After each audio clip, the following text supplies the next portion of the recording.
minggu lalu hari Jumat kan kita sudah masuk di liabilitas jangka pendek. Nah, untuk hari ini kita akan teruskan di liabilitas jangka panjang, cuma yang bagian pertamanya ya. Karena kalau di kelas saya biasanya sih untuk liabilitas jangka panjang itu saya bagi dua karena memang terlalu padat, terlalu banyak ya kalau disatukan. Jadi saya bagi dua supaya lebih komprehensif gitu ya terkait dengan pembahasannya. Oke, baik. Sebentar saya share dulu.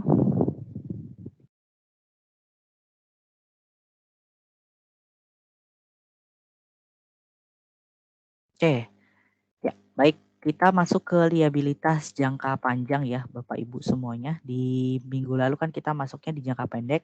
Jadi pada dasarnya kan perbedaan antara liabilitas jangka panjang dengan jangka pendek itu hanya perbedaannya biasanya terletak di jatuh temponya aja gitu ya. Dimana kalau jangka pendek itu kita bicara hutang yang harus lunas dan biasanya cenderung lebih pendek gitu jangka waktunya dan biasanya tidak lebih dari 1 tahun. Nah, kalau liabilitas jangka panjang itu biasanya lebih dari 1 tahun gitu ya, jadi cenderung panjang. Jadi sebetulnya terkait dengan perbedaannya itu di situ sebetulnya ya, di jatuh temponya. Nah, ini rencana pembelajaran kita, jadi untuk hari kedua kita akan masuk utang jangka panjang, khususnya obligasi ya. Dan kita akan belajar terkait dengan utang obligasi ketika dikeluarkan atau diterbitkan pada nilai par. Artinya bunga pasar ataupun bunga kuponnya itu sama gitu ya, tidak ada perbedaan. Nah, kemudian yang kedua itu ketika utang obligasi diterbitkan pada nilai premium. Nah, di mana bunga pasar itu lebih kecil dibandingkan bunga bunga kuponnya gitu ya. Jadi kita akan belajar terkait dengan kedua tipe utang obligasi tersebut gitu ya. Nah, kemudian selanjutnya gitu ya. Nah, itu dilanjutkan oleh instruktur nanti selanjutnya ya. Itu di bagian kedua terkait dengan pengakuan bunga akrual dan juga penghentian obligasi dan ketika utang obligasi itu terbit di kondisi diskon ya. Sebaliknya kondisi sebaliknya dibandingkan premium.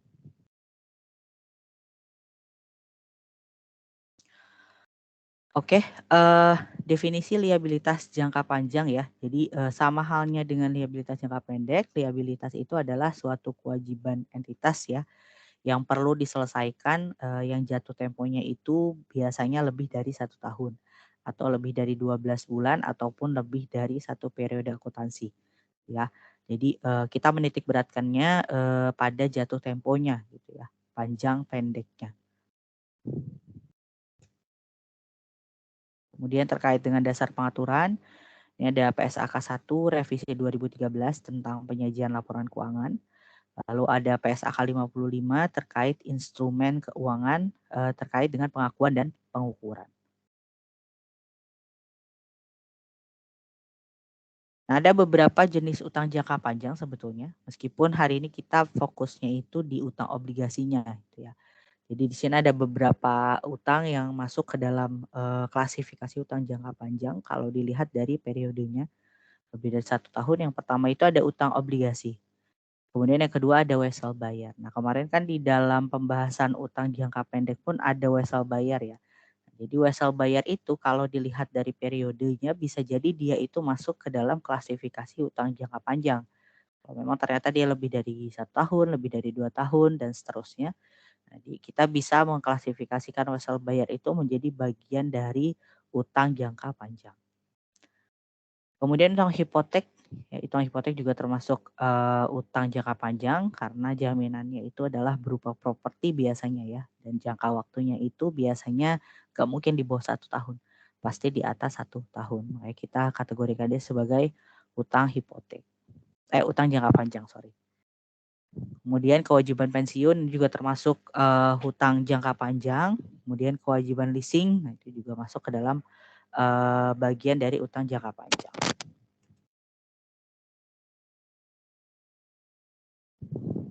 Oke, apa itu obligasi itu ya? Utang obligasi itu adalah sebenarnya surat ya, surat pengakuan utang gitu, di mana kita itu menerbitkan sebuah surat dan kita mengakui bahwa kita berhutang ya.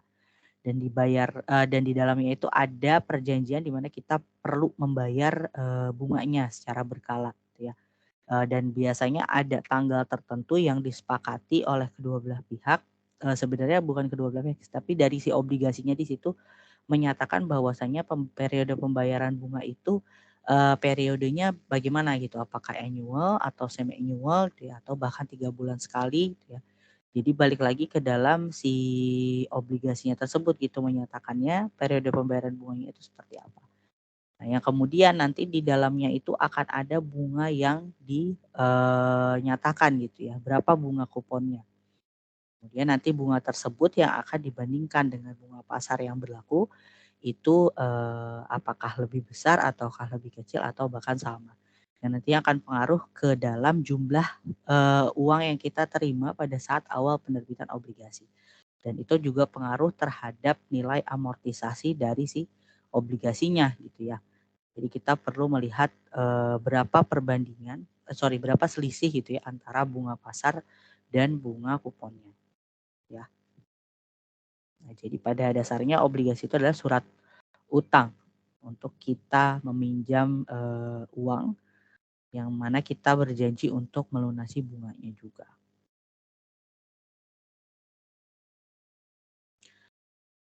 Nah, kemudian obligasi lebih sering dipilih sebagai alternatif pembiayaan gitu ya, karena ada beberapa alasan ya. Biasanya yang melatar belakangi orang lebih memilih obligasi daripada mungkin investasi, yang lain gitu dibandingkan obligasi. Nah, yang pertama itu terkait dengan bunganya gitu ya. Bunga merupakan beban yang dapat dikurangkan dalam perhitungan pajak. Nah, adanya beban bunga otomatis dia akan masuk ke dalam profit and loss dan akan menjadi pengurang, pengurang dari tarif pembayaran bunga yang berlaku. Artinya kan ketika semakin kecil profit, semakin kecil juga pajaknya gitu ya. Nah, itu kan salah satunya adalah dari adanya beban bunga juga di situ. Nah, kemudian kendali perusahaan tidak berpindah tangan gitu. Lain halnya dengan saham. Kalau saham itu kan yang namanya kepemilikan saham otomatis akan ada, suara gitu ya yang nantinya perlu dipertimbangkan gitu ketika kita memutuskan sesuatu pada saat, adanya keputusan yang memang perlu dilaksanakan gitu ya dalam satu perusahaan tersebut.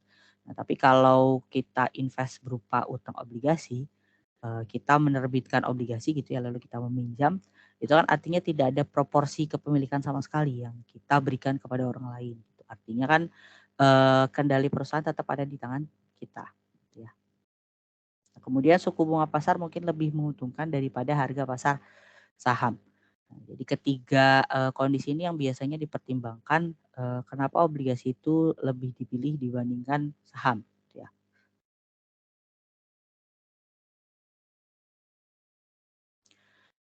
Nah, tapi di samping kelebihan gitu ya, di samping kelebihan tadi kenapa masyarakat, kenapa entitas itu lebih memilih, menerbitkan obligasi ketimbang saham, ada juga kelemahan yang, membarengi si obligasinya juga gitu ya.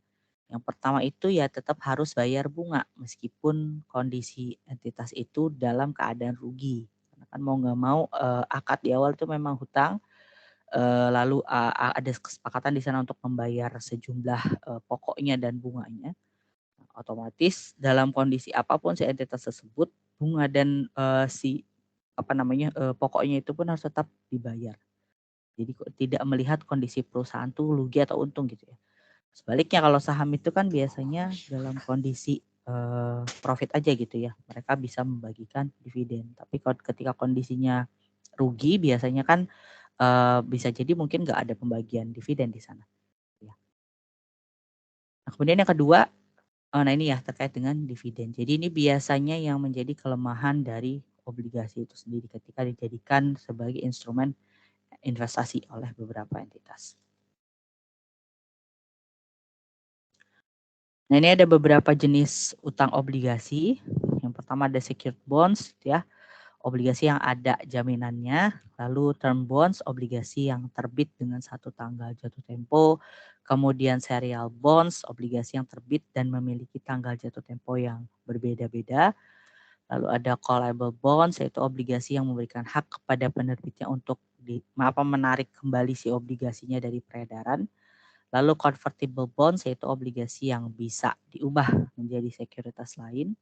Lalu ada commodity backed bonds, obligasi yang dapat ditebus dalam ukuran suatu komoditi, misalnya minyak, batu bara gitu ya, emas dan sebagainya. Lalu ada deep discount bonds, ada registered bonds, lalu ada bearer coupon bonds, income bonds dan revenue bonds gitu ya. Nah, ini beberapa jenis utang obligasi. Biasanya perbedaannya itu ya dari sisi tipe perjanjiannya aja gitu. Apakah memang nantinya dilunasi dengan uang ataukah seperti apa, kemudian dari tanggal jatuh temponya, kemudian sifatnya apakah bisa ditarik kembali atau enggak gitu sebelum tanggal jatuh tempo atau seperti apa. Tapi pada dasarnya secara pengertiannya semua obligasi ini gitu ya punya pengertian yang sama, yaitu sama-sama surat pengakuan hutang.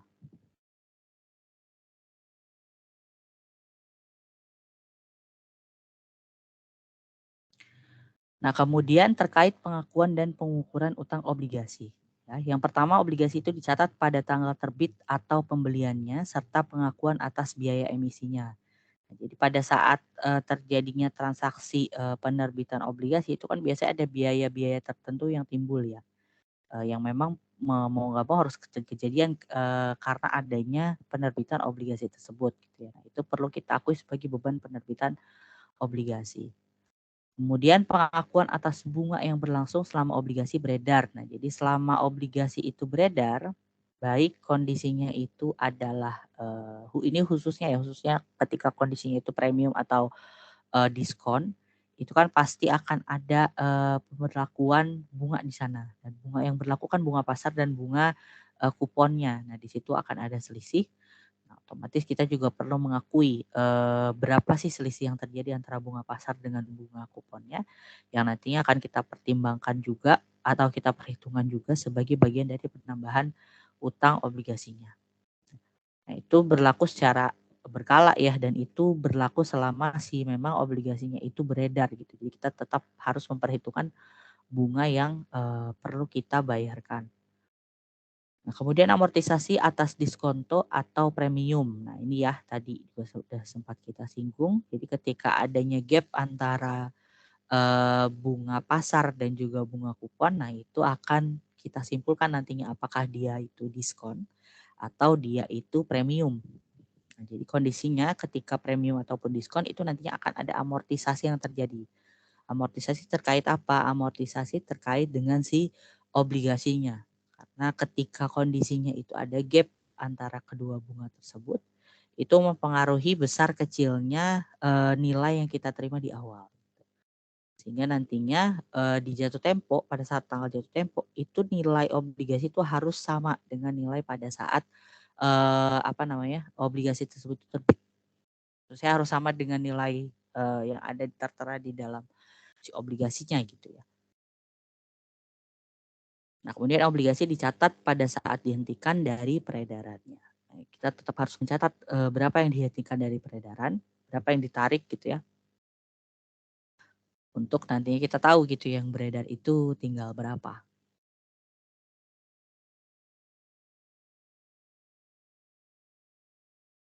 Nah, kemudian penilaian utang obligasi jadi terkait suku bunga yang digunakan ataupun berlaku di dalam perhitungan obligasi.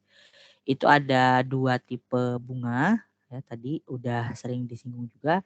Jadi ada 2 tipe bunga, yang pertama itu adalah bunga kupon atau nama lainnya itu bunga tercatat atau bunga nominal gitu ya. Nah, ini adalah ketiga terminologi yang sama.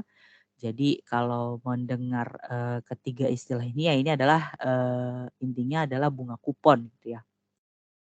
Artinya adalah suku bunga yang tertulis di dalam kontrak atau perjanjian obligasi. Di mana tarif dari bunganya gitu ya, itu berasal dari si emiten sendiri yang akhirnya menentukan berapa sih tarif bunganya gitu ya. Lalu dinyatakan sebagai presentasi nilai nominal obligasi atau nilai parnya si obligasi. Kalau kita bicara saham ya, biasanya kalau par itu kan identik sama saham. Ini nilai nominal dari si obligasinya. Nah, kemudian suku bunga yang kedua yaitu suku bunga pasar atau effective yield ya. Dan di sini adalah suku bunga yang memberikan tingkat pengembalian sepadan dengan resikonya yang memang berlaku di pasaran gitu, bunganya berapa, suku bunga yang memang berlaku itu berapa. Nah, ini merupakan nilai sesungguhnya yang diterima pemegang obligasi. Nah, nanti kedua bunga inilah yang kita akan bandingkan pada saat obligasi itu kita terbitkan. Apakah ternyata sama ataukah memang ada perbedaan, lebih besar bunga kupon atau justru lebih besar bunga pasar.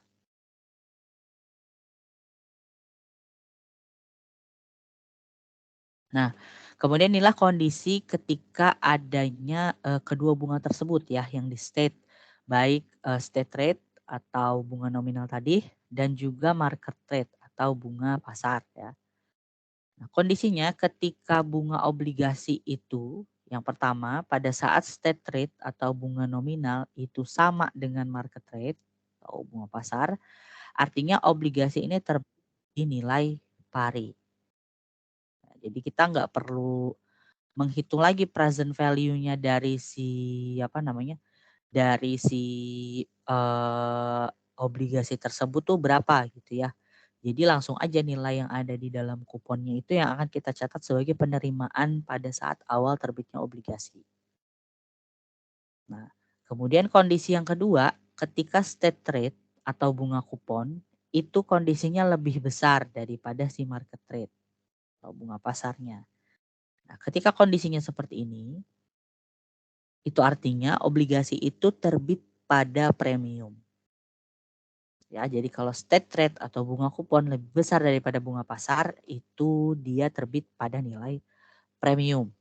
Nantinya kita akan terima lebih besar harusnya di awal gitu ya. Apa pada saat amortisasi itu justru mengurangi nantinya, mengurangi nilai yang kita terima.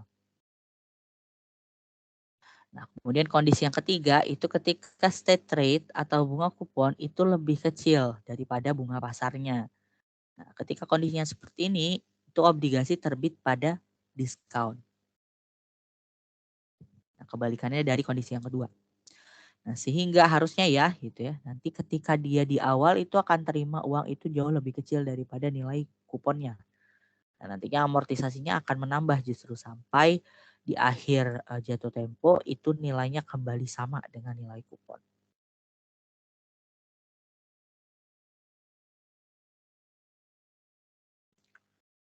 Nah, ini kita contohkan ilustrasi ya. Jadi contoh, asumsikan kupon obligasi itu sebesar 8%. Maksudnya adalah bunga kuponnya ya. Bunga kuponnya itu 8%. Kemudian di sisi sebelah kanan itu ada tabel menunjukkan kondisi suku bunga pasarnya. Lalu di sebelah kanan itu ada efeknya gitu ya, ketika si bunga pasarnya kondisinya segitu, itu berapa, itu kondisinya apa gitu.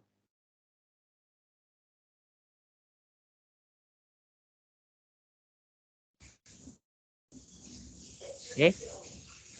Kita coba bandingkan ketika si obligasi ini bunga kuponnya itu 8%. Jadi line yang pertama gitu ya, ketika suku bunga pasar itu 6%, artinya kan lebih kecil ya. Nah, ketika si suku bunga pasar lebih kecil daripada bunga kupon, nah, si obligasi ini akan dijual atau diterbitkan pada kondisi premium. Nah, ketika si suku bunga pasar sama, nah ini obligasi dijual pada nilai par. Nah, ketika si bunga kupon lebih kecil daripada bunga pasar, nah dia akan terbit di posisi diskon. Ya.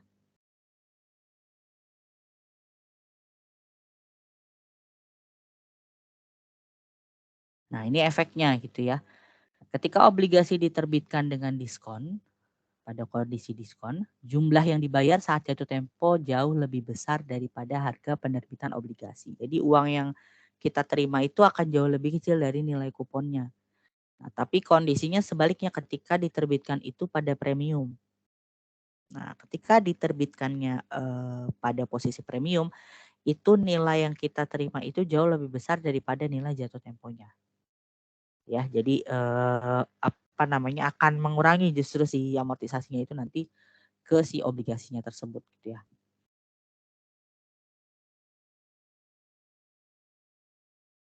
Nah, kemudian terkait dengan amortisasi tadi, Jadi perhitungan amortisasi itu seperti apa? Nah, amortisasi itu sebetulnya penyesuaian terhadap beban bunga obligasi yang dicatat gitu ya melalui proses yang disebut dengan amortisasi dengan menggunakan metode suku bunga efektif. Yang artinya amortisasi ini sebenarnya selisih antara bunga kupon dengan perhitungan bunga pasarnya.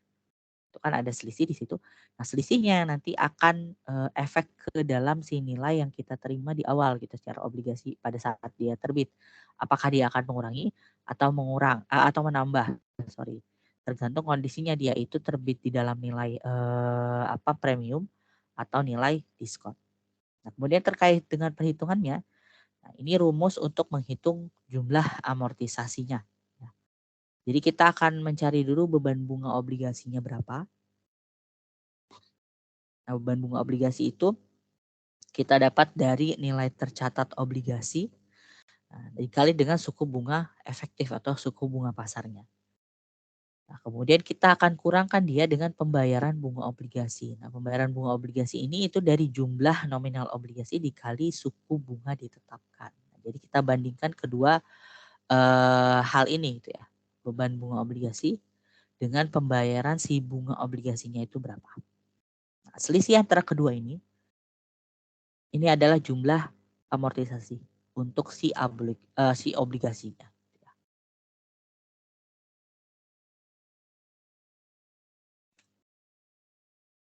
Nah, kemudian pada saat kita menghitung nilai obligasi di awal penerbitan, nah kita butuh yang namanya present value, perhitungan present value-nya. Nah, dari mana gitu ya? Nah, kita akan tambahkan present value dari pembayaran bunga kupon. Nah, kemudian kita tambahkan dengan present value dari nilai nominal obligasi. Nah, kita tambahkan ini akan menjadi nilai obligasi pada saat pertama kali obligasi tersebut diterbitkan atau sejumlah dengan nilai yang kita terima di awal.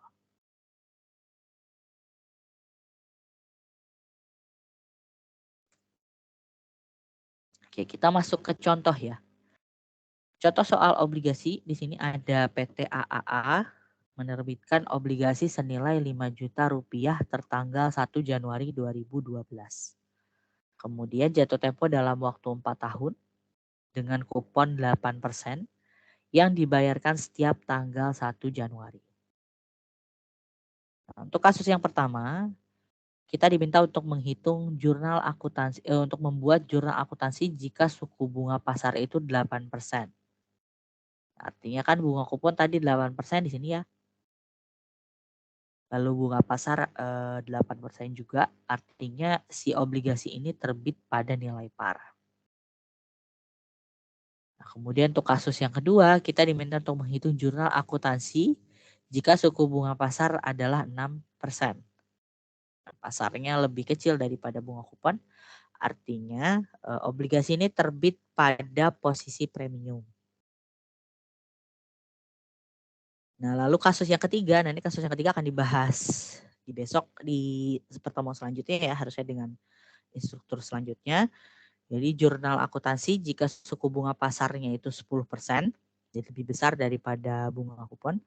Nah, tapi kuponnya itu dibayarkannya semi-annually, yaitu dibayar di tanggal 1 Juli dan 1 Januari. Jadi dalam 1 tahun itu dia akan bayar bunga selama 2 kali.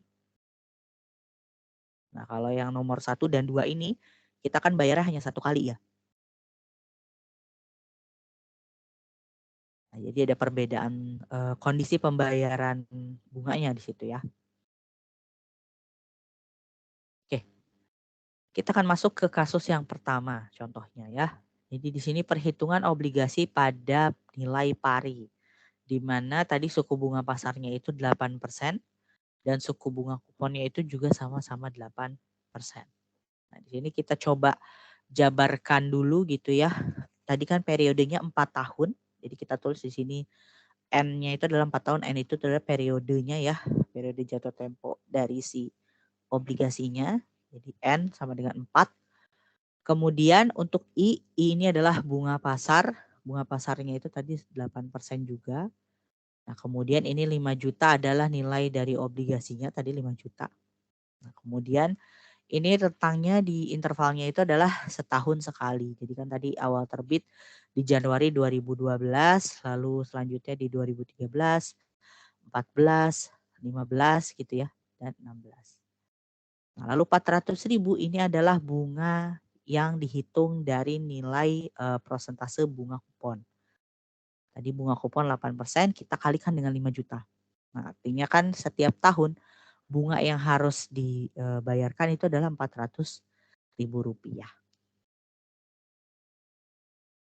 Nah, jadi gambarannya ini ya untuk melihat perhitungan dari si nilai obligasi yang terbit di nilai pari.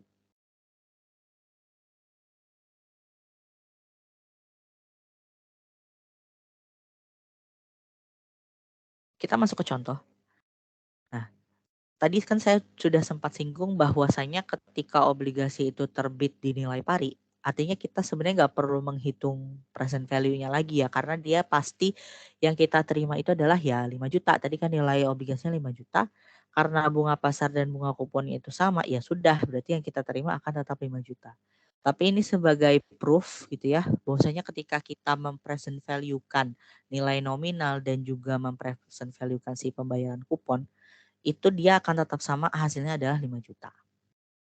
Nah, biasanya untuk menghitung present value-nya ini, itu ada tabel bunga ya yang bisa dipakai sama Bapak Ibu semuanya.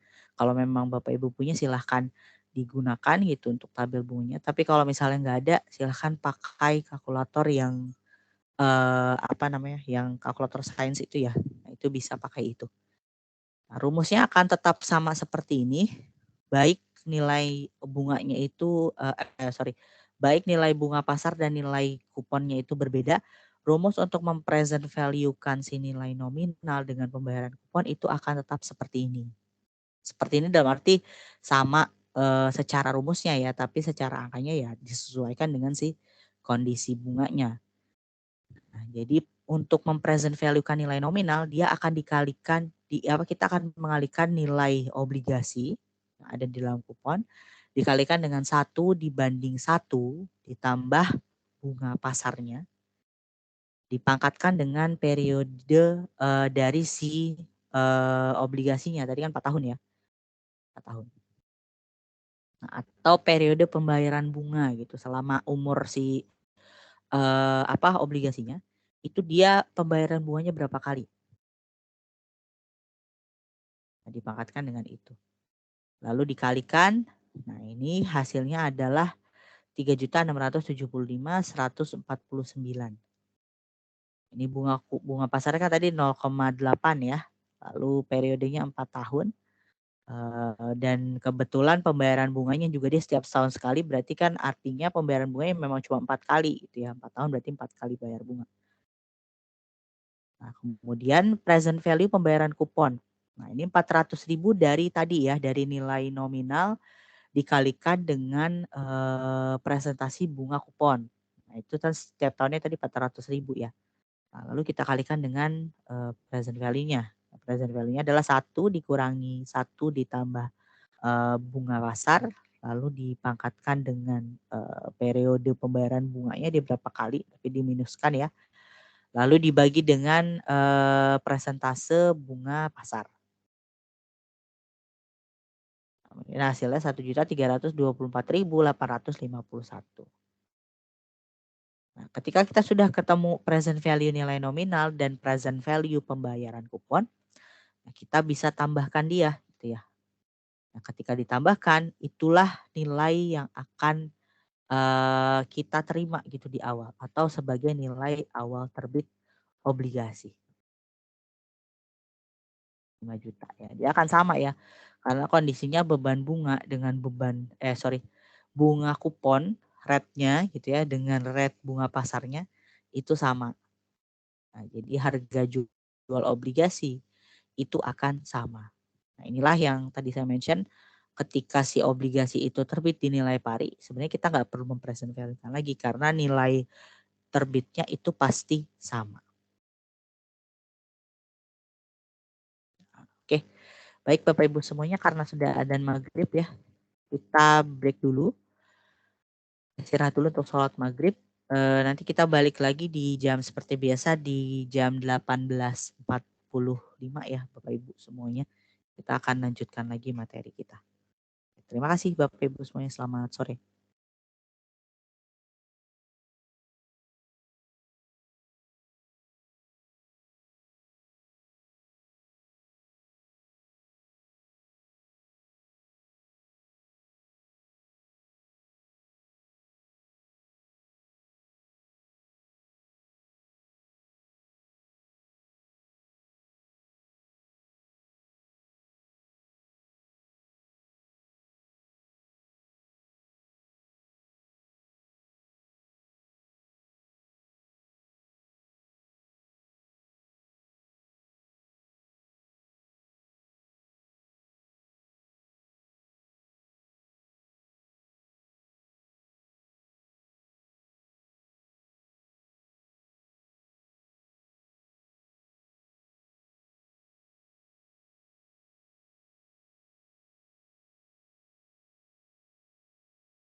Oke, selamat malam Bapak Ibu semuanya. Kita mulai lagi ya untuk kelas kita hari ini. Kita lanjutkan lagi materi kita.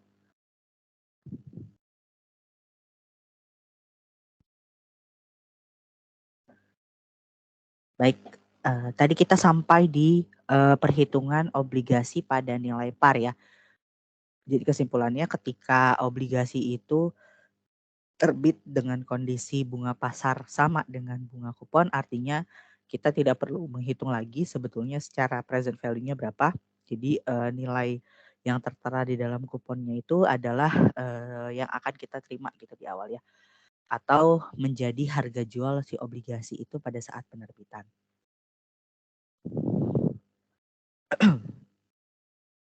Nah, ini jurnal yang perlu kita bentuk pada saat penerbitan obligasi dan juga pada saat kita mengakui bunganya ya.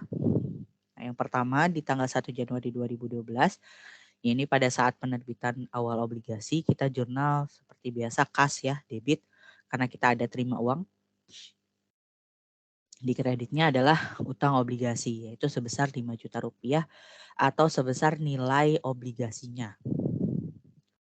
Nah, kemudian karena kita pembayaran bunganya itu setiap tanggal 1, artinya di setiap akhir tahun itu pasti kita perlu mengakui berapa bunga akrualnya yang perlu kita bebankan di bulan tersebut gitu ya, di tahun tersebut.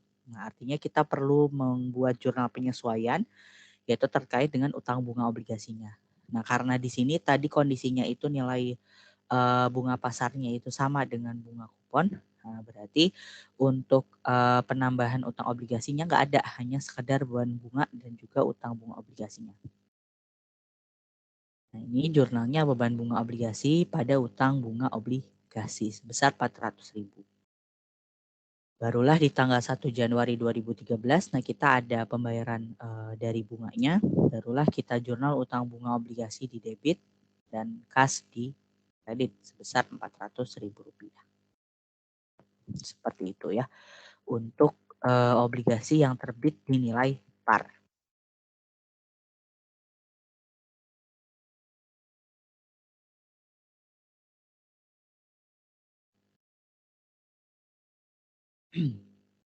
Nah, kemudian selanjutnya kita akan lihat ilustrasi bagaimana ketika si obligasi itu terbit pada kondisi premium, di mana bunga pasar itu jauh lebih kecil daripada bunga kuponnya. Nah, tadi kan kalau di dalam soal itu kita masih menggunakan ilustrasi yang pertama, bunga kuponnya kan tadi 8%. Nah, tapi bunga pasarnya itu adalah 6%. Bunga pasar lebih kecil daripada bunga kupon, berarti dia akan terbit pada premium. Ini ilustrasinya ya. Periodenya tetap 4.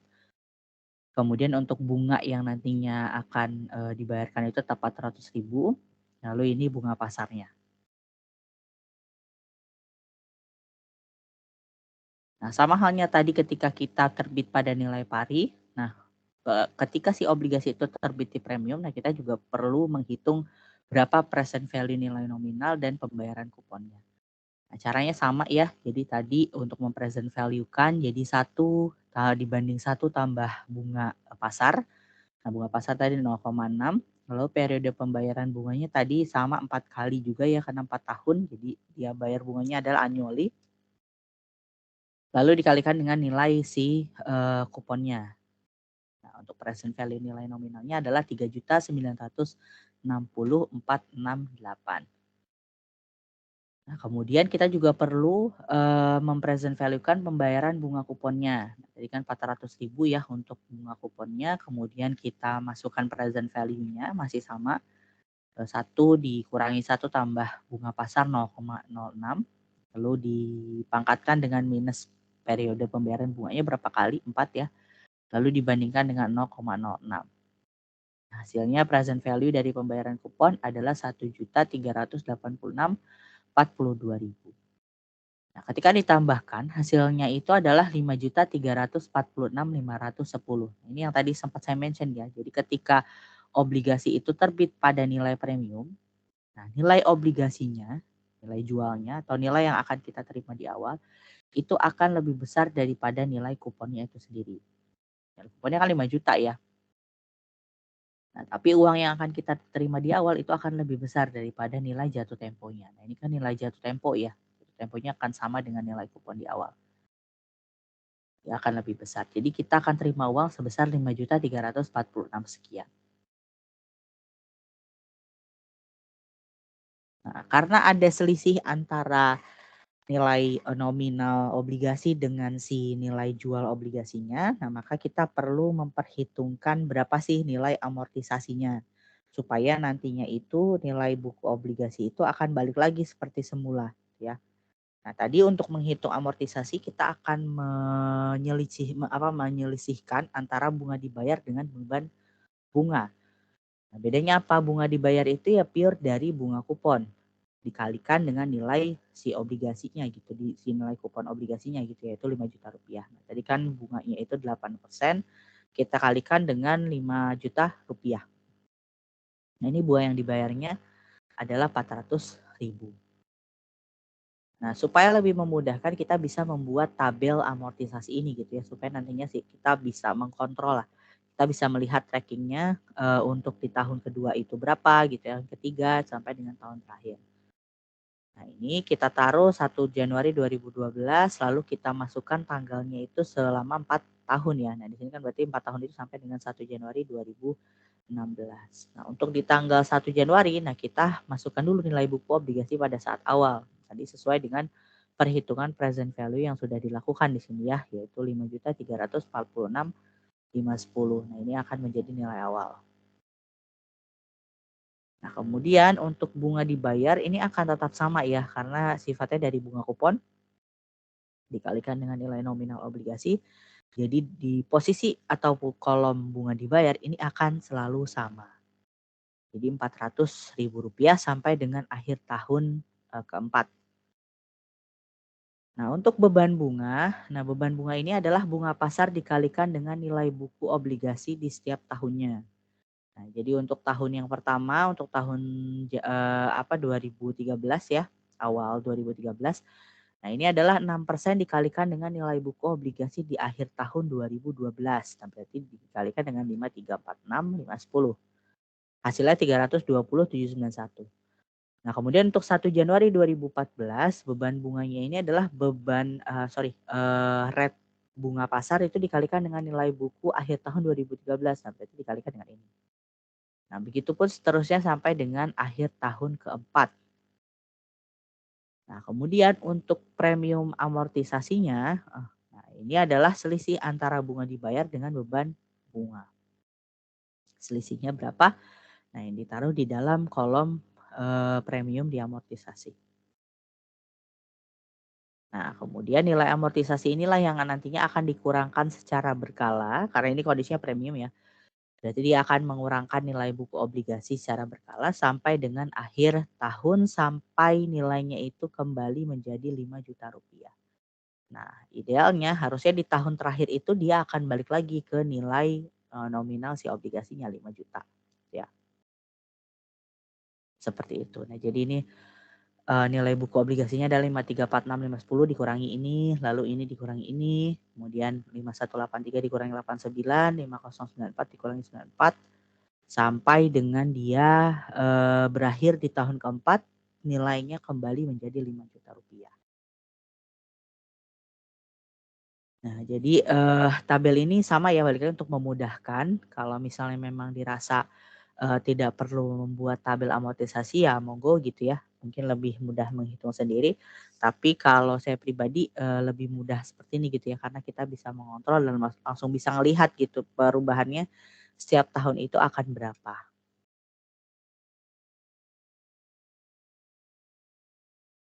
Nah, kemudian kita masuk ke jurnalnya. Nah, jurnal untuk 1 Januari 2012 masih sama. Kas debit, utang obligasinya dikredit, tapi nilainya yang berbeda. Kalau tadi ketika kita terbit pada nilai pari ya dia tetap 5 juta rupiah. Nah, karena dia terbit di premium artinya nilai yang kita terima jauh lebih besar, 5.346 sekian. Nah, kemudian di tanggal 31 Desember 2012 pada saat kita mengakui bunga akrual untuk tahun tersebut, Tadi kan sebelumnya pada saat kita terbit pada nilai par itu ya hanya beban bunga obligasi pada utang bunga obligasi sebesar 400.000, itu aja gitu ya. Nah, tapi karena beban bunga obligasinya itu, tadi ada perubahan ya menggunakan nilai dari, atau rate dari si bunga, pasarnya. Nah, maka ini kita tinggal masukkan sesuai dengan yang ada di tabel yang udah kita bikin tadi ya. Jadi ini tahun pertama, ini akan menjadi beban bunga obligasi. Lalu ini yang akan masuk ke dalam amortisasi, di mana dia akan langsung mengurangkan si, akun utang obligasinya. Seperti ini ya, jadi beban bunga obligasi di debit 320,791, lalu utang obligasinya di debit sebesar 79,209 karena dia akan mengurangi utang obligasi ya. Lalu di kreditnya utang bunga obligasi sama, ini adalah 400.000. Nah, barulah di tanggal 1 Januari 2013 pada saat periode pembayaran bunga, kita akan jurnal utang bunga obligasi pada kas. Nah, ini sama ya jurnalnya seperti pada saat tadi dia terbit pada nilai pari. Jadi Rp400.000. Jadi dia hanya terletak perbedaannya itu hanya di angka nominal awal terbit dengan jurnal pada saat kita mengakui beban bunganya. Gitu ya. Karena dia ada perbedaan tadi antara rate bunga pasar dengan rate bunga kupon. Nah, sehingga akan terjadi selisih antara beban bunga obligasi dengan si utang bunga obligasinya. Nah, jadi berbedanya di situ ya. Untuk jurnal yang terbit pada nilai pari dengan yang terbit pada nilai premium.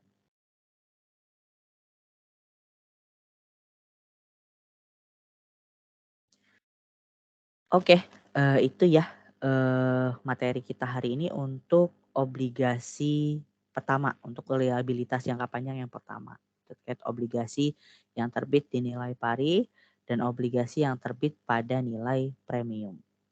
Nah, sampai sini dulu, ada pertanyaan dulu mungkin Bapak Ibu, silakan.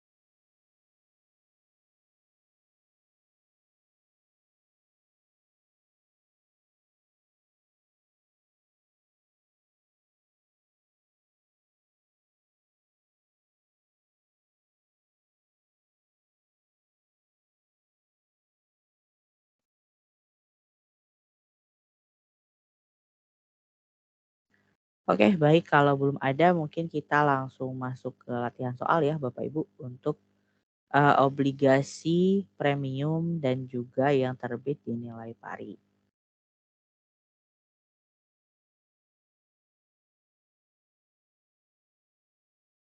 Bentar ya.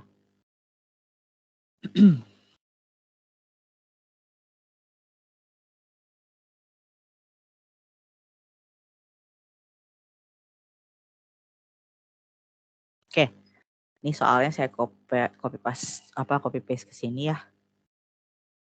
Kita ada 3 soal latihan untuk obligasi hari ini.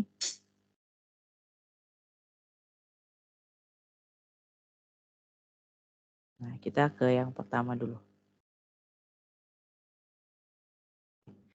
Yang pertama, obligasi dengan nominal Rp800.000 umur 10 tahun tertanggal 1 Januari 2015, bunga 10% dibayar tiap tanggal 1 Januari. Kemudian diterbitkan pada tanggal 1 Januari 2015. Nah, kita diminta untuk membuat jurnal pada saat penerbitan obligasi yang pertama. Kemudian yang kedua, kita diminta membuat jurnal pada saat penerbitan obligasi dengan asumsi bahwa bunga pasar itu lebih besar daripada bunga pasar itu lebih kecil daripada si bunga kupon, yaitu 6%. Kemudian yang ketiga itu kita diminta membuat jurnal ketika obligasi itu terbit pada kurs 102 di atas 100%. Berarti bisa disimpulkan nilainya lebih besar daripada bunga kupon ya harusnya. Oke, kita catat dulu untuk beberapa material pentingnya ya. Tadi nilai obligasi 800.000, umur obligasinya 10 tahun, kemudian bunga kuponnya 10%. Lalu ada periode pembayaran kupon ya itu di setiap tanggal 1 Januari artinya berarti setiap tahun. Lalu ada tanggal penerbitan obligasi yaitu di tanggal 1 Januari 2015. Nah, untuk soal yang pertama tadi kita diminta untuk membuat jurnal saat penerbitan. Nah, tapi tidak ada kondisi tertentu yang dijelaskan di sana.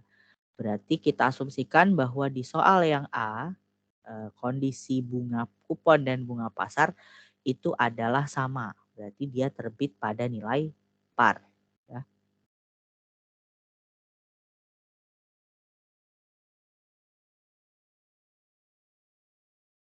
Nah, jadi kita asumsikan bahwa bunga pasar sama dengan bunga kupon yaitu 10%. Nah, tadi kan kalau kondisinya bunga pasar dengan bunga kupon itu sama, sebetulnya nggak perlu lagi kita proof ya, menghitung present value dari masing-masing nilai pembayaran kupon dan juga nilai nominal obligasi, karena hasilnya akan sama dengan nilai nominal obligasinya. Nah, jadi kita tinggal buat jurnalnya aja langsung, nilainya pun kita sudah tahu yaitu 800.000. Nah, tinggal kita buat jurnalnya. Nah, jurnal pada saat penerbitan kan tadi akan sama semuanya ya, yaitu kas di debit, lalu kreditnya adalah utang obligasi karena kita terima uang ya di situ dan kita mengakui akan ada hutang di sisi kita.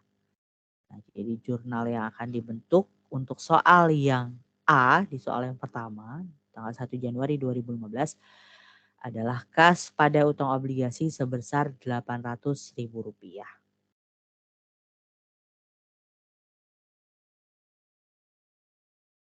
Oke.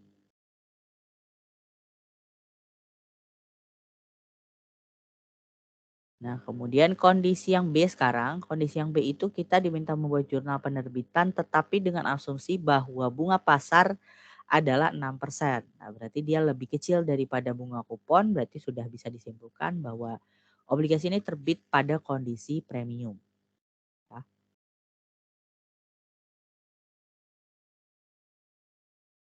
Nah, asumsi bahwa bunga pasar adalah 6%. Nah, berarti artinya dia terbit pada premium. Nah, ketika bunga pasar dan bunga kupon itu berbeda, nah kita mau nggak mau harus menghitung present value-nya berapa yang akan kita terima atau yang akan menjadi nilai jual si obligasi itu pada saat terbit gitu ya obligasinya. Jadi kita perlu menghitung present value pembayaran bunganya, bunga kuponnya ya, dan juga present value dari nilai nominal si obligasi. Nah, rumusnya pasti sama menggunakan yang tadi sudah kita bahas di dalam contoh soal ya.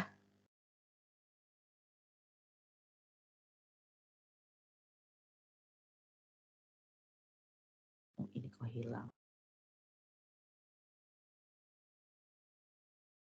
Ini kita ulang lagi aja. Nah, ini present value nilai nominal. Jadi 800.000 karena tadi nilainya 800.000, jadi kita kalikan dengan rumus present value-nya yaitu 1 dibagi 1 banding 6% karena bunga pasarnya 6%. Lalu dipangkatkan 10 yaitu 10 tahun karena periode pembayaran bunganya adalah setiap tanggal 1 Januari. Artinya ketika umur si obligasi itu adalah 10 tahun berarti periode pembayaran bunganya akan tetap 10 kali karena kan setiap tahun ya. Nah, ini hasil dari present value-nya itu 0,5584. Kita kalikan dengan si Rp800.000. Nah, kemudian selain itu kita juga akan mempresent value-kan si pembayaran kuponnya. Nah, kita tadi bunga kuponnya udah 10% ya, udah ketahuan. Kita kalikan dengan 800.000, hasilnya adalah Rp80.000. Lalu kita kalikan dengan present value-nya, yaitu 1 dikurangi 1 tambah bunga pasar yaitu 6%. Lalu dipangkatkan minus periode pembayaran bunga 10 kali atau 10 tahun. Lalu dibagi 6%. Dibagi dengan rate bunga pasarnya ya. Hasil dari present value-nya adalah 7,3601 dikalikan dengan 80.000. Nah, maka hasilnya 100.000 dikali 0,5584. Kemudian untuk present value pembayaran kupon adalah 80.000 kali dengan 7,3601. Kemudian kita tambahkan hasilnya adalah 1 juta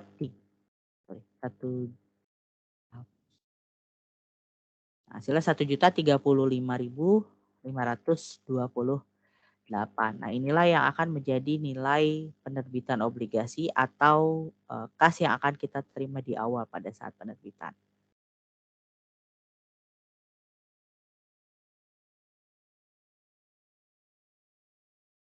Nah, ini ya. Jurnalnya tetap sama. Kita jurnal kas di debit, lalu kreditnya utang obligasi sebesar 1.035.528.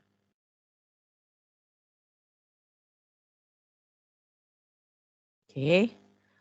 Nah, kemudian untuk bisa lebih memudahkan perubahan setiap tahunnya, nah kita bisa membuat yang namanya tabel amortisasi supaya nantinya lebih memudahkan. Nah, karena ini periode yang 10 tahun, jadi kita buat 11 row ya di sini untuk menghitung berapa setiap periodenya. Nah, untuk periode yang pertama, nah ini kita tidak perlu catat nilai amortisasi dan lain-lainnya ya, karena kan ini pada saat awal terbit si obligasinya. Jadi kita taruh di sini 1.035.528.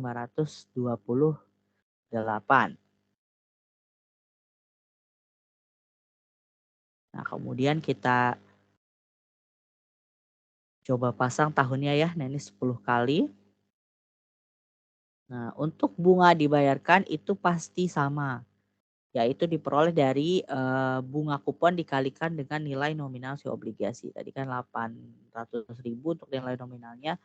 Lalu bunga kupon itu adalah 10%. Nah, berarti untuk bunga dibayarkan ini akan sama-sama 80.000. Ya, jadi kita sama ratakan lah kalau menghitung bunga dibayarkan. Nah, lain halnya dengan beban bunga. Nah, kalau beban bunga ini adalah si bunga pasarnya dikalikan dengan nilai buku obligasi setiap tahun. Nah, ini untuk periode pertama, tahun pertama artinya 6% dikalikan dengan yang ini. Ini ya, jadi 6% dikalikan dengan F22. F22 itu adalah si nilai buku obligasi di tahun terakhir. Nah, begitupun seterusnya sampai dengan tahun ke-10 ya.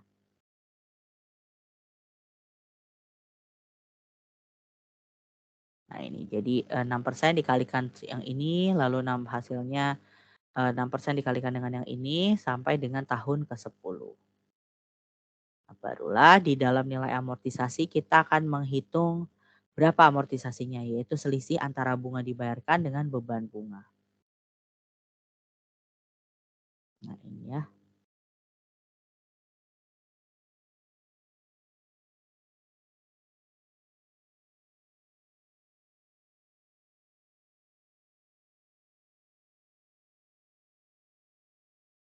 Nah, sampai di tahun ke-10 dia akan balik lagi. Ini hanya perbedaan koma aja ya, 0, sekian. Jadi kita anggap tidak material, tapi secara keseluruhan dia itu jumlahnya sama, Rp800.000. Kembali lagi seperti awal nilai nominal obligasi.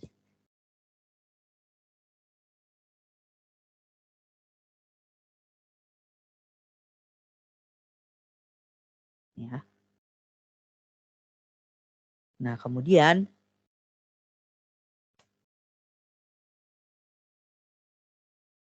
untuk nilai buku obligasi, nah ini tinggal dikurangkan aja dengan nilai amortisasi di setiap tahunnya. Maka ini dikurangin ini hasilnya ini, kemudian ini dikurangin ini hasilnya ini dikurangi ini hasilnya ini sampai dengan yang terakhir. kembali lagi menjadi Rp800.000. Nah, lalu jurnal yang perlu kita buat di tanggal 31 Desember 2015 ya. Karena tadi pembayaran bunga itu di tanggal 1 Januari, artinya kita perlu melakukan penjurnalan terkait bunga akrual di setiap tahunnya. 31 Desember 2015 kita akan jurnal bunga obligasinya, lalu amortisasinya dan juga berapa utang bunga obligasinya. Kita tinggal ambil dari line pertama ya. Jadi beban bunga yang akan menjadi beban bunga adalah 62.132, lalu utang obligasinya adalah sebesar nilai amortisasi. Kemudian utang bunga obligasinya yaitu adalah Rp80.000. Lalu di tanggal 1 Januari 2016 dia akan menjurnal pembayaran bunganya. Yaitu utang bunga obligasi 80.000, di kredit yaitu kas sebesar 80.000.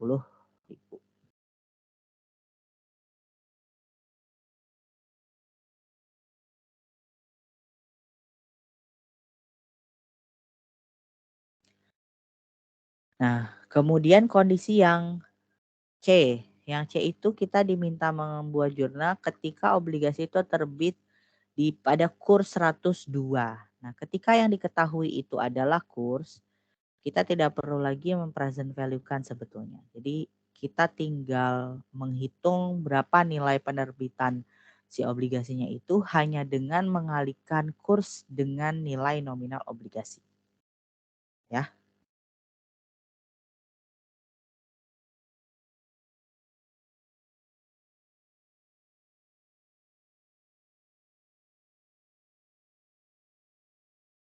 Nah, ini. Nah, jadi tadi kursnya itu adalah 102. Nah, ketika kita menghitung nilai terbit obligasi, tadi kan sebelumnya kita tahu rate bunganya, jadi kita mesti mempresent value-kan nilai pembayaran bunga kupon dan juga present value dari nilai nominal obligasi. Nah, kalau kita tahunya kurs, kita tidak perlu lagi menghitung itu. Melainkan kita kaliin aja langsung ya, nilai nominal obligasi dikalikan dengan 102, dikalikan dengan kursnya. Ketemu 816. Nah, 816 ini yang akan menjadi nilai pada saat awal penerbitan obligasi. Nah, selisihnya dengan nilai nominal itulah nilai amortisasi yang akan dilakukan selama periode utang obligasi ini berlangsung.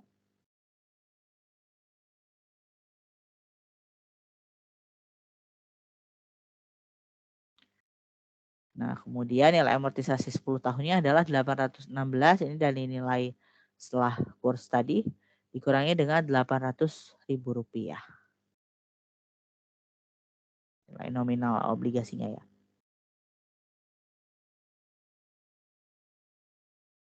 Nah, hasilnya Rp16.000.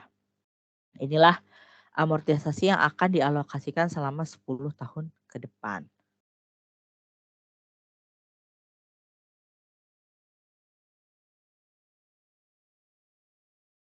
Nah, kemudian di tanggal 1 Januari 2015 kita akan jurnal kas di debit sebesar uang yang kita terima yaitu 816 ya. Lalu utang obligasinya 816.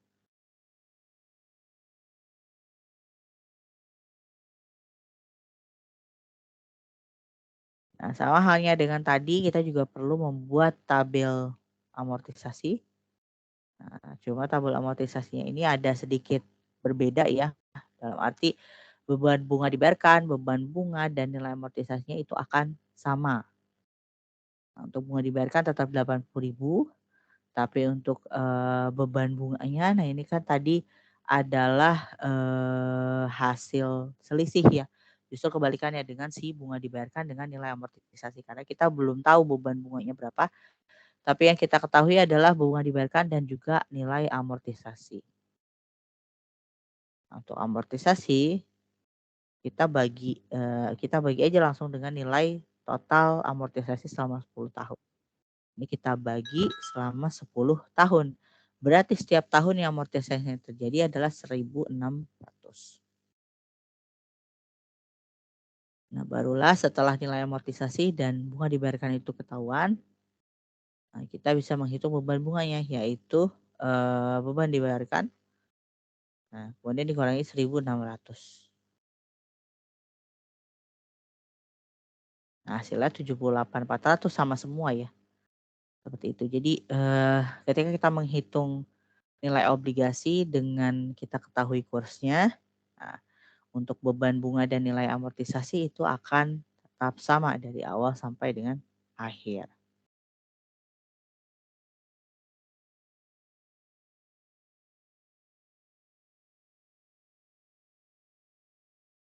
Seperti itu. Nah, ini ya tabel amortisasinya. Kemudian jurnal seperti biasa 31 Desember 2015 untuk menghitung jurnal penyesuaiannya atas bunga yang terjadi. Nah, kita tinggal ambil line yang pertama sama seperti tadi ya.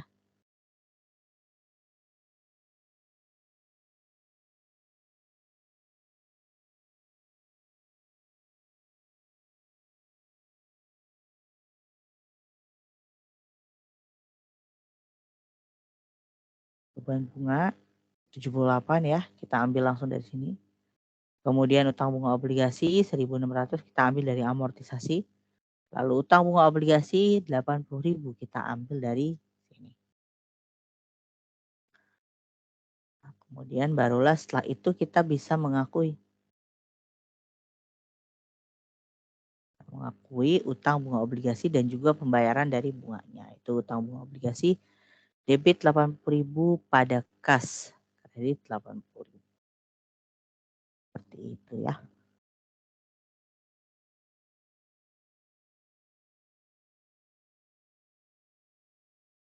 Oke, baik. Ini untuk studi kasus nomor 2 ya. Nah, sampai sini ada pertanyaan dulu mungkin? Silahkan Bapak Ibu.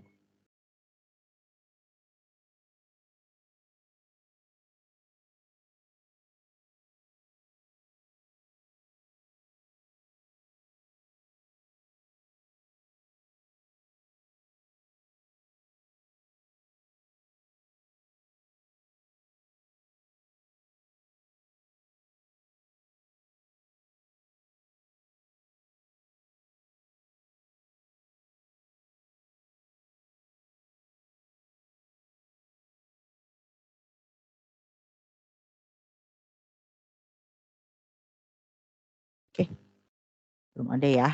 Baik, kita lanjut dulu. Kalau gitu kita ada 3 soal, kita lanjut aja dulu ya, Bapak Ibu. Nah, untuk soal yang kedua, ada 2 tipikal ya. Berikut adalah 2 situasi yang berdiri sendiri, artinya berarti antara A dan B itu dia kondisinya terpisah. Nah, kita yang A dulu, PT Garuda menjual obligasi senilai 2.500.000 dengan bunga kupon 11%, umur 10 tahun, bunga pasar saat itu adalah 10%. Obligasi tertanggal 1 Januari 2017 dan membayar bunga setiap tanggal 1 Januari. Nah, berapakah jumlah beban bunga yang harus dilaporkan dalam laporan keuangan pada tanggal 31 Desember 2017 dan 31 Desember 2018. Nah, kita diminta menentukan beban bunga ya. Nah, kita bisa pakai tabel ya sebetulnya untuk bisa memudahkan. Nah, kita catat dulu informasi pentingnya ini ya sesuai dengan di soal. Nah, lalu kita hitung dulu berapa nilai penerbitan dari si obligasi tersebut. Nah, karena kan ada perbedaan bunga kupon dengan bunga pasar ya, yaitu 11% dan 10%. Nah, cuma di sini kita bisa menyimpulkan bahwa ini masih premium ya karena kita masih bahas premium. Nah, kita hitung present value-nya. Nah, ini menggunakan rumus yang tadi sama ya. Jadi untuk present value nominal di 2.500.000 dikalikan dengan rumus present value-nya. Di bunga pasarnya 10%, periode 10%.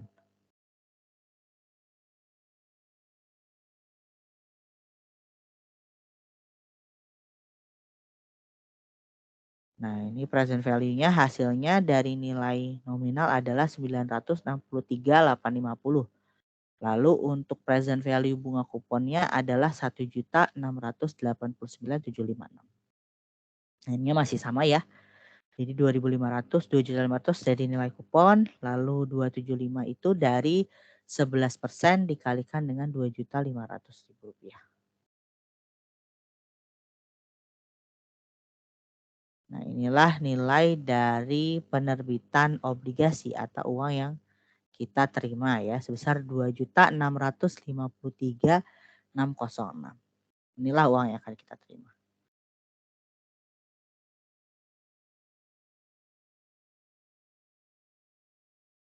Nah, baru setelah itu kita bisa susun untuk tabel amortisasinya.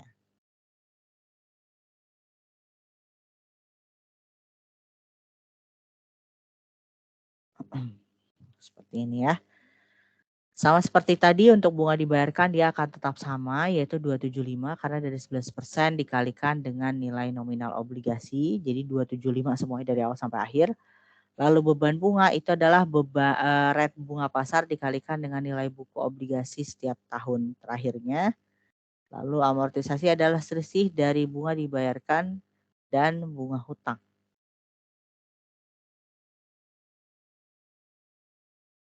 Nah, ini nilai amortisasinya.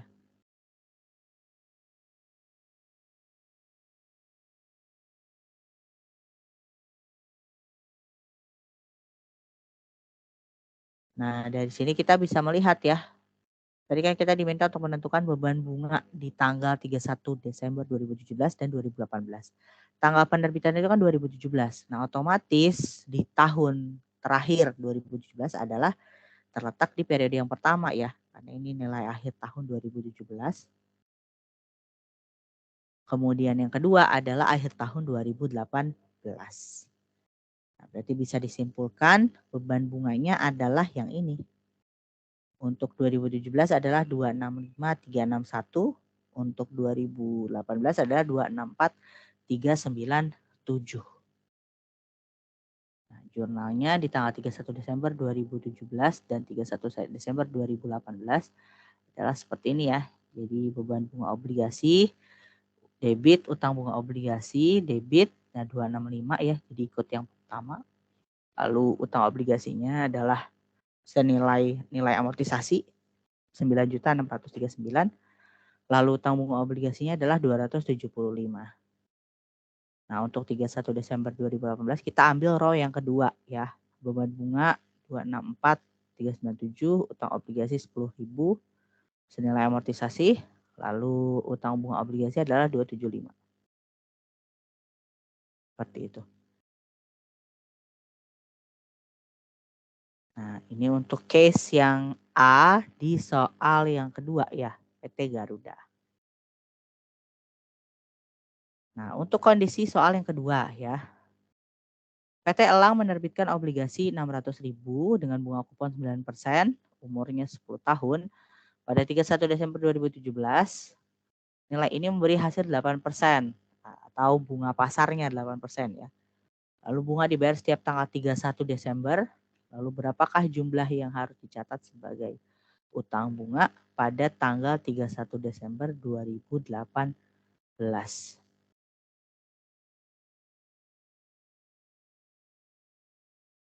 Oke.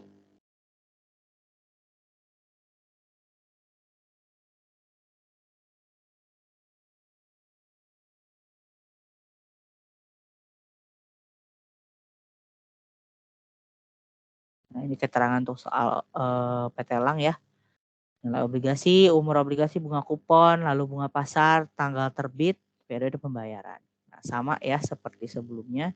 Jadi kita akan present value-kan pembayaran bunga dan nilai kuponnya. Nah, ini 600.000 dikalikan present value-nya, hasilnya adalah 277.914. Kemudian present value bunga kupon, ini 54.000. 54.000 dari mana? Ya dari nilai obligasi dikalikan dengan bunga kupon yaitu 9%. 54.000 ya. Lalu di present value kan, setelah itu hasilnya adalah 362.344. Nah, kemudian ketika ditambahkan dapat angka 640.258. Nah, inilah yang akan kita terima ya sebagai nilai terbit obligasi dan uang kita pun akan segitu. lalu kita masukkan ke dalam rekening amortisasi.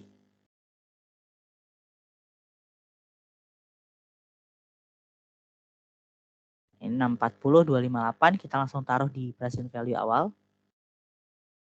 Nah, ini masih sama ya. Jadi ini dari bunga kupon 54.000 sama semuanya. Beban bunga dari bunga pasar dikalikan nilai obligasi setiap tahun. Lalu nilai amortisasi adalah sisi antara bunga dibayarkan dengan beban bunga.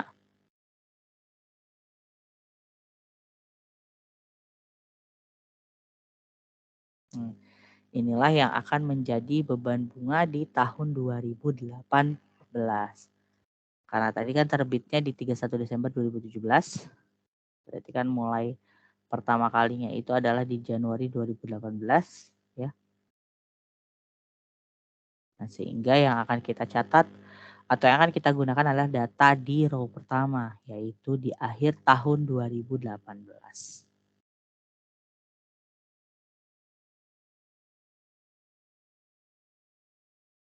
Oke, sehingga jurnal yang perlu kita buat adalah sama ya, beban bunga debit yaitu sebesar nilai dari beban bunga yang ini. Lalu utang obligasi 2.779 kita ambil dari nilai amortisasi. Kemudian kas 54.000 kita ambil dari bunga dibayarkan. Nah, ini ya. Jadi kalau pakai tabel itu memang jauh lebih mudah ya. Karena sebagai alat bantu kita juga untuk kontrol dari si beban bunga.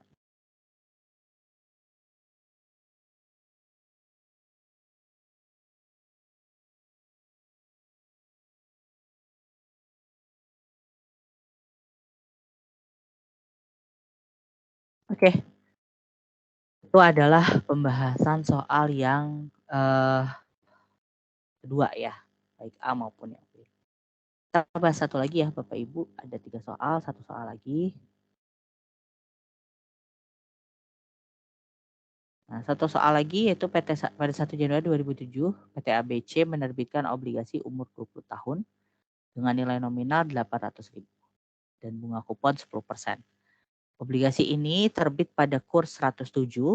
Nah, kemudian biaya penerbitan obligasi adalah Rp16.000, lalu bunga dibayar setiap tanggal 1 Januari.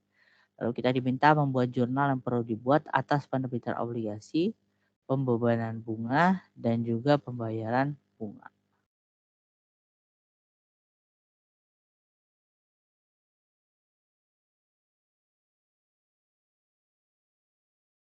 Oke. Nah, karena kita sudah tahu kursnya ya, 107. Jadi kita tinggal kalikan aja sama seperti yang tadi soal nomor 1 di bagian C ya.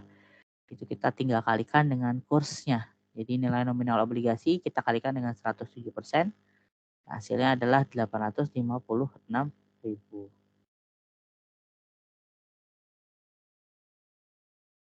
Lalu nilai nominal nilai amortisasi dalam 20 tahun adalah 856 dikurangi 800.000 ya. Hasilnya 56.000. Nah, inilah yang akan kita distribusikan selama 20 tahun ke depan sebagai nilai amortisasi.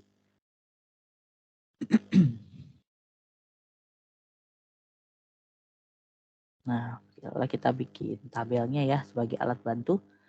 Nah, ini sama halnya seperti tadi yang nomor C, soal nomor 1 di bagian C ya. Jadi untuk bunga dibayarkan dia akan tetap sama 80.000, yaitu 800.000 dikalikan dengan 10%. Karena dia tidak ada periode pembayaran bunga yang berbeda gitu ya dari biasanya. Jadi dia akan tetap sama 80.000 sampai dengan akhir tahun ke-20. Nah, kemudian untuk amortisasi ini juga sudah ketahuan ya. Jadi tinggal 56.000 ini dibagi dengan 20 tahun ya. Itu 2.800. Nah, itu pun sama dari tahun pertama sampai dengan tahun terakhir. Nah, kemudian untuk beban bunganya yaitu adalah selisih antara bunga dibayarkan dengan nilai amortisasi. Itu 77.200.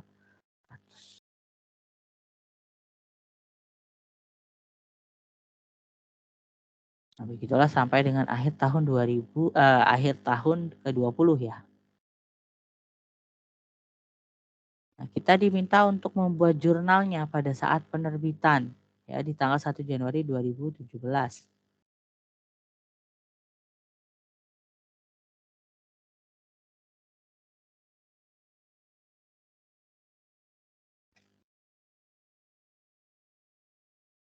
Nah, untuk penerbitan obligasi yaitu kas di debit, utang obligasi di kredit sama ya.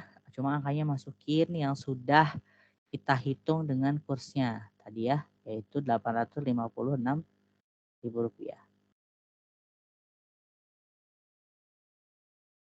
Lalu beban penerbitan obligasi kita jurnal pada beban penerbitan obligasi pada kas ya, sebesar Rp16.000. Karena tadi di dalam soalnya ada keterangan biaya penerbitan obligasi ya sebesar 16.000. Lalu tanggal 31 Desember 2007 karena dia pembayaran bunga setiap tanggal 1, artinya di setiap akhir tahunnya kita perlu membuat jurnal akrual atas bunganya. Nah, kita jurnal beban bunga, debit, utang bunga, debit, lalu utang bunga obligasi pada kredit. Kita ambil line yang pertama. Kalau ini semua line sama ya. Jadi kita masukkan langsung ke dalam sini. Jadi beban bunga adalah 77.200. Nah, utang obligasi adalah 2.800. Kemudian utang bunga obligasinya adalah 80.000.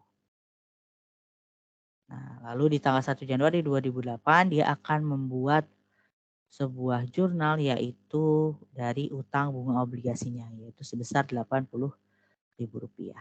Ya, jurnal utang bunga obligasi debit, kasnya kredit Rp80.000. Oke. Nah, ini untuk latihan soal kita ya Bapak Ibu di materi liabilitas jangka panjang yang pertama. Itu terkait obligasi yang terbit pada nilai par dan premium. Oke, sampai sini dulu Bapak Ibu. Ada pertanyaan dulu mungkin silakan.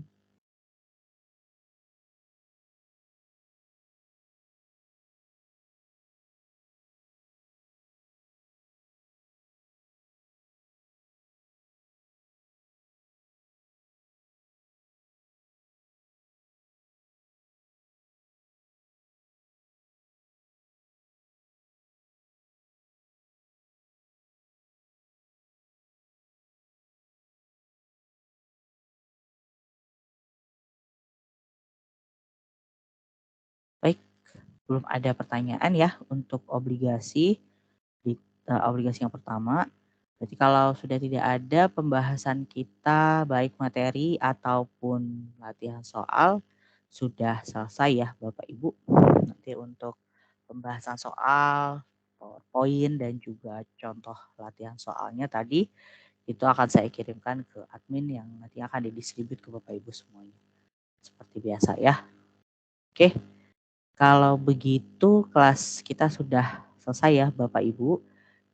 Untuk materi liabilitas nanti akan dilanjutkan oleh instruktur yang selanjutnya yang memang seharusnya ya mengajar di bagian liabilitas untuk kelas Bapak Ibu semuanya mungkin di lusa.